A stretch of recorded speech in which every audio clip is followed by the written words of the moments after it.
Ok, alunos, estamos de volta. Engraçado, eu joguei a questão e disse para você, vou respirar fundo, você faz a pausa e resolvo, depois a gente volta. Mas depois eu verifiquei, a minha diretora aqui de gravação já me mostrou que o tempo da aula já estava acabando e a gente procura deixar a aula entre 20 e 30 minutos, para não cansar também você, não é?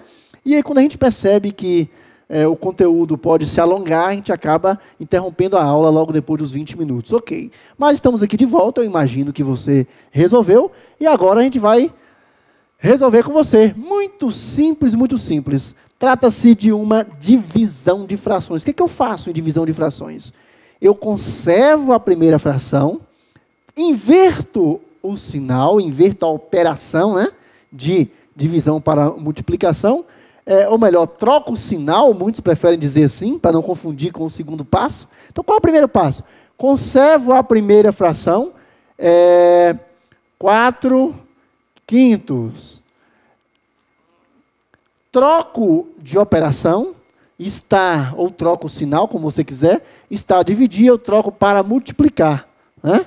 Eu troco a operação de dividir para multiplicar e inverto a segunda fração, repetindo.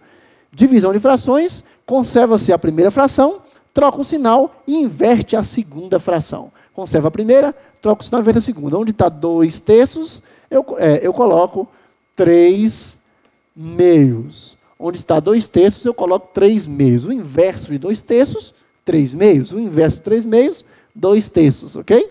Agora sim, eu resolvo como multiplicação, obviamente. A perguntinha que você vai fazer é, tem como simplificar? Olha, eu vou dar um conselho. É melhor que você sempre simplifique logo. Não deixe para o final. Senão você chega a um resultado, não vê esse resultado lá na alternativa e acaba achando que errou. E de repente você acertou, mas não simplificou a fração. Então já simplifique antes, o quanto puder. Para quando chegar no final, você ter realmente uma fração irredutível, que não dá mais para simplificar.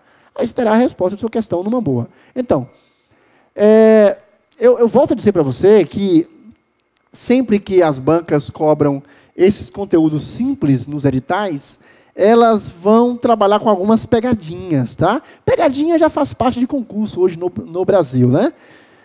Até porque não se está testando em você apenas o conhecimento, mas sua habilidade, sua sagacidade, sua esperteza, tanto é que você tem raciocínio lógico também junto aqui, tá? Então, cuidado com essas pegadinhas. Eu já simplifico aqui, eu posso simplificar na diagonal, o 4 pode ser simplificado com 2. 2 por 2 dá 1, 4 por 2 dá 2. 2 vezes 3, 6. 5 vezes 1, 5. Ok? Então, 4/5 dividido por 2/3 é igual ao quê? É igual a 6/5. Porque vai dar 4/5 vezes 3/2. Eu simplifiquei, 4 por 2 dá 2, 2 por 2 dá 1, 2 vezes 3, 6, 5 vezes 1, 5. Então dá 6/5, que é uma fração irredutível. Essa fração é imprópria. Estão vendo aqui? O numerador 6 é maior que o denominador 5. Então, a prova poderia, a resposta na prova poderia não vir assim. Né?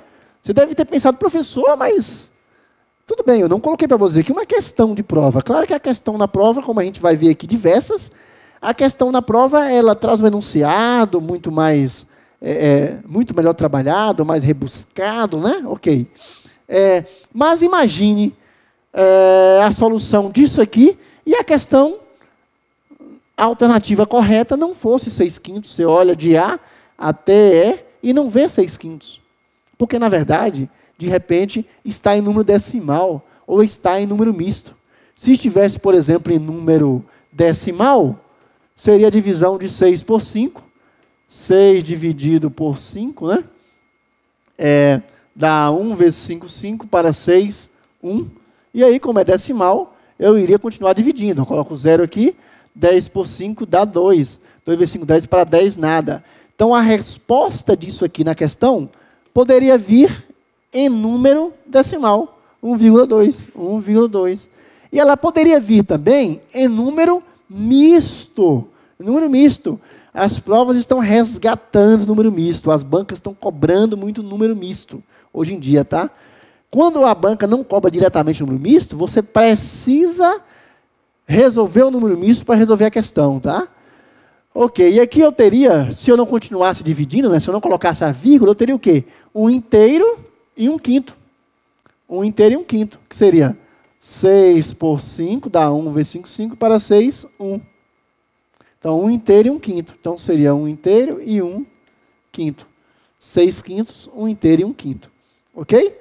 Então, a resposta poderia vir assim ou assim, e não apenas 6/5. Tá ok? Então, tá aí. Divisão de frações, não vou repetir isso aqui, porque está muito simples, né, pessoal? Está muito simples. Divisão de frações, você conserva a primeira fração, troca o sinal de dividir para multiplicar e inverte a segunda. E resolve a multiplicação numa boa, sem problemas. Mas a gente vai aproveitar aqui para falar de dízima, né? Dízima. Deixa eu ver aqui. Ok. Dízima periódica e fração geratriz. Costuma ser cobrado muito isso aí em concurso. Dízima periódica e fração geratriz. A fração geratriz é a fração que vai gerar a dízima periódica. Então, nós vimos aqui algumas frações impróprias que são geratrizes, que geram dízimas. Ora, nem toda fração imprópria será uma fração geratriz, tá? Nem toda fração imprópria será uma fração geratriz. A fração imprópria 7/3, ela é uma fração geratriz. Observe. Se eu dividir 7 por 3, 7 dividido por 3 dá 2. 2 vezes 3, 6. 2 vezes 3, 6. Para 7 e 1. Ok? E aí eu coloco vírgula, coloco um 0. 10 por 3 dá 3 vezes 3, 9. Para 10, 1. E assim por diante. Né? A gente vai ter vários 3 aqui. É uma dízima periódica simples. Está vendo? Dízima periódica simples. Ok. Essa dízima periódica simples, ela tem a fração geratriz que é 7/3, tá?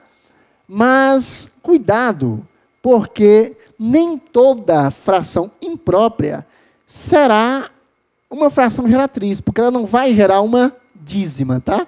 De repente, pode ser um número decimal exato.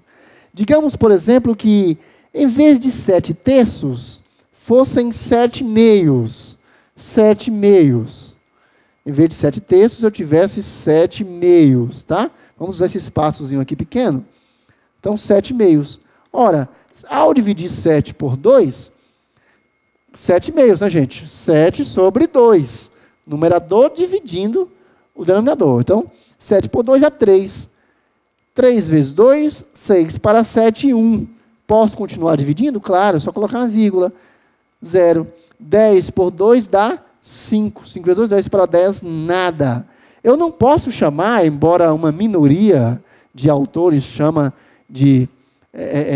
pouquíssimos autores falam que toda fração imprópria é uma fração geratriz, tá? Mas a maioria não considera, inclusive eu não considero, porque 7/2, por exemplo, eu não posso falar que é uma fração geratriz, porque não vai gerar dízima, né? Deu 3,5, não deu uma dízima. Não houve a repetição de um período, tá? Deu apenas um número decimal exato, 3,5, ok? Muito bem. Aí eu tenho 1/3, quando eu divido 1 por 3, 1/3 dá 0,3333, ou seja, nós vamos daqui a pouco falar do que se trata isso aqui, viu? Daqui a pouquinho. E 7/3, 2,3333, ok. Então, quando a gente fala dízima periódica e fração geratriz, veja bem, esses números decimais, como todo número decimal, o número decimal ele pode ser transformado também em fração. Eu posso transformar o número decimal em fração. Vocês viram nesse instante que eu transformei fração imprópria em número decimal. Eu dividi o numerador pelo denominador. Aqui também. Quando eu divido o numerador pelo denominador, eu tenho o número decimal. Eu divido 1 por 3, vou ter 0,3333, que é dízima. Quando eu divido 7 por 3, eu tenho 2,333, uma dízima também. Então, eu estou transformando, isso é óbvio, claro, uma fração em número decimal, ok? Bom, este número decimal, eu posso transformá-lo de volta em fração. Em fração. Quando eu tenho, por exemplo, e quando é dízima, em especial, isso é mais cobrado em concurso, quando é dízima, eu tenho aqui, por exemplo, 0,333. Ora, quantas vezes o período se repete? Inúmeras vezes. Mas qual é a parte que se repete? Quantos algarismos possui a parte que se repete? Possui 3. Só tem um algarismo. Professor, estão entendendo bem? Mas pode haver mais algarismos aí? Sim. Eu poderia ter, por exemplo, assim, efetuar uma divisão e dar o seguinte número, 2,45, 45, 45, aqui é um 4, tá? 45. E se você fosse continuar a dividir, daria sempre 45, ou seja, a parte que se repete possuirá 2 algarismos. Olha, 2 algarismos, a parte que se repete. Está vendo? 2 algarismos. Aí a gente iria trabalhar, obviamente, com 2 noves, né? Aqui o que acontece? Um único algarismo se repete, ok? Então o que a gente faz? Pegamos o valor absoluto aqui do número que se repete, né? Que é 3, está aqui, e colocamos tantos 9 quantos forem a quantidade de repetição. A gente viu que é só uma, então dá 3 nonos. Isso é muito simples, vamos passar rapidinho por isso aqui. Já que eu tenho uma parte inteira e tenho a dízima. Eu conservo a parte inteira, tá ok, deu 2, né? Conservo a parte inteira, deu 2. E haverá um número misto, que é formado pela fração que a gente viu lá, 3 nonos, olha. Apenas um algarismo, a parte que se repete é composta de apenas um algarismo. Então, esse algarismo é 3. 3. E repete uma única vez, então um único 9. 3 nonos. Aí, se você quiser fazer a operação inversa, é só você transformar este número misto em fração. Vamos fazer isso aí, porque realmente... Então, qual foi o número misto resultante? 2 inteiros e 3 nonos. Vamos transformá-lo em fração? Vamos lá? Então, 2 inteiros e 3 nonos. Ok. Vamos abrir aqui uma tela. 2 inteiros e 3 nonos. Então, como é que dá? 2 vezes 9, 18. 2 vezes 9, 18, mais 3, 21. 2 vezes 9, 18. Mais 3, 21. Então, 21 nonos. E aí você pode pensar, puxa, professor, 21 nonos? Mas esses 21 nonos não são iguais a 7 terços. Será que não? Você vai ter que simplificar. 21 nonos dá para simplificar? Dá por 3, olha. 21 dá por 3, porque a soma dos seus algarismos é divisível por 3, 2 mais 1, 3. E 9 também dá por 3. Então, 21 por 3 dá 7. Dá 7. E 9 por 3 dá 3. Então, será 7 terços, que é exatamente igual aos 7 terços ali. Então, esta habilidade em transformar número misto em fração imprópria em número misto ou fração imprópria em número decimal. Número decimal é transformar em fração geratriz, e assim por diante.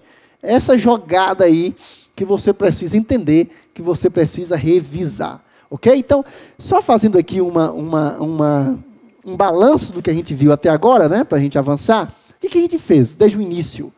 No início, a gente conceituou números naturais, a gente falou do conjunto dos números racionais, a gente disse que ele é composto, a composição desse conjunto, Aí a gente falou de fração, a gente começou a trabalhar com fração, a gente estudou o número misto, a gente estudou fração imprópria, a gente falou de números primos, quando a gente foi fazer o MMC, não é isso? A gente falou de números primos, a gente falou de dízima periódica simples, fração geratriz, são esses conceitos iniciais que você precisa entender para aprender algo mais avançado, que a gente vai ver aqui no decorrer deste curso. É um curso muito bom, é um curso que esse edital, esse conteúdo programático que a gente viu aqui, ele força o aluno a estudar essa parte básica e já prepara o aluno também para entender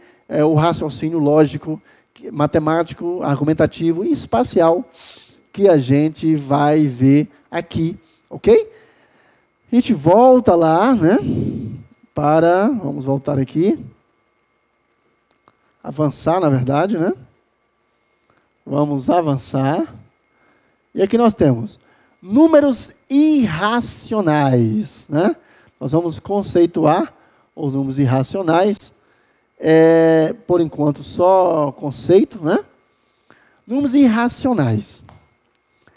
Números que não podem ser escritos na forma tradicional de fração, onde numerador e denominador pertencem aos números inteiros, e o denominador é diferente de zero, ok? Então, números irracionais, números que não podem ser escritos na forma tradicional de fração, onde numerador e denominador pertencem aos números inteiros, e o denominador é diferente de zero. O que é isso, professor? Veja bem. A gente falou aqui que os números racionais, que a gente trabalhou aqui, né? A gente viu o seguinte, que você vai ter A sobre B, B sobre C, D sobre E, e assim por diante. E esses números, A e B, pertencem aos números inteiros, né? Quase sempre vão pertencer aos números inteiros, e B tem que ser diferente de zero. Ou seja, então, qual é o conceito aqui dos números irracionais? São os números que não podem ser escritos nessa forma tradicional. Os números irracionais, eles não podem ser escritos nesta forma tradicional, ok? Quando eu disse para você que não existe fração com denominador zero, ou seja, o denominador zero não pode existir, ok? Então, dentro dos números racionais, a gente pensa assim. Nos números irracionais, a gente já vai pensar de outra forma, ok? Então, o que a gente diz sobre os números irracionais? A gente vai dizer que esses números, eles fogem a este conceito. Por exemplo, a raiz quadrada de 5. A raiz quadrada de 5. O exemplo mais prático é o π, o resultado da divisão da circunferência pelo diâmetro. Se você pegar uma circunferência qualquer, e você suponha que isso aqui fosse um cordão, jogou um cordão no chão, uma corda, né? É uma aulazinha básica de geometria. Você jogou uma corda no chão e ela fez esse círculo aqui. Ora, se você estica essa corda e medir, você vai achar a medida da circunferência dela. Se você dividir esta circunferência pelo diâmetro, que é essa distância aqui, ó, pelo diâmetro, você vai ter o π. E este π, que a gente representa por essa letrazinha grega, esse π vai dar 3,159,27, vai embora aqui. Se você não aproximar, e não é dízima, atenção, ele não é dízima, tá? Ou seja, não terá um período se repetindo, não é dízima. Não haverá um período uma repetição de períodos aqui. Então não é dízima. Por isso ele é irracional. Se a gente voltar aqui ao conceito, lá dos números, você vê? Vamos ver se dá para voltar aqui. Vamos voltar ao conceito.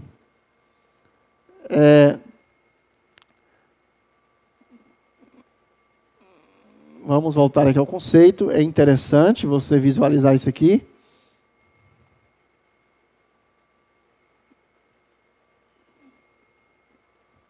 Eu quero mostrar para você o conceito de números racionais. Olha que interessante o conceito. Ao conceituar números racionais, a gente diz o seguinte, ó, números racionais são números racionais, né? Números que são resultado da divisão entre números inteiros, com um divisor diferente de zero. Ok. Exemplo de números racionais. Números inteiros, claro, porque se eu tenho, por exemplo, o número 2, eu sei que embaixo dele eu posso ter qualquer coisa, né? Menos zero. Né? Pode ser, aqui na verdade, se é apenas o 2, eu tenho 1 que não se escreve, né? 2 por 1 é igual a 2. Então, por isso que os números inteiros pertencem sim ao conjunto dos números racionais. Números inteiros, frações, números decimais exatos e dízimas periódicas. Professor, existe algum número decimal que não é exato e que também não é uma dízima periódica? Sim. Então, quando eu tenho... Lembra que eu dividi 7 por 3? Aí eu tinha 2,5? Isso é um número decimal exato. Exato. Lembra quando eu dividi 1 por 3? 1 por 3? Se você dividir 1 por 3, você vai ter 0,3333, ok? Aqui eu tenho uma dízima. Uma dízima, ok? Então eu tenho aqui duas formas de número decimal. Mas há uma terceira forma de número decimal que não é nem número decimal exato e nem é dízima. Ok? Um exemplo é o π. A divisão entre... Um exemplo é a divisão entre a circunferência pelo diâmetro. E a gente viu aqui que a divisão da circunferência pelo diâmetro leva a um número irracional. Leva a um número irracional, ok? Então, pronto. Então, exemplo de números irracionais, tá? Por favor, não se esqueça disso. Então, nós temos três tipos de números decimais. Nós temos o número decimal, que, na verdade, encerra um número exato. Um número decimal exato, ok? 2,5, parou por aí. 2,5, parou por aí. Nós temos um número decimal que encerra uma dízima. 0,3333, ou 2,45454545, e se você for dividindo, vai dar isso o tempo todo. E temos um número decimal que não é nenhuma dízima, e não é também um número decimal exato, ok? Ele é um número irracional. Então, se esse número decimal, ele não é um número decimal exato, ele não é uma dízima, ok? Ele é um número irracional, como é o caso aqui do nosso π, ok? Eu espero que você esteja gostando da aula, né? E do curso. E se está gostando, certamente vai continuar, tá? Parece simples, mas a gente vai, aos poucos, introduzindo algo mais complexo. E eu espero que você esteja realmente gostando. Aguardo você na próxima aula.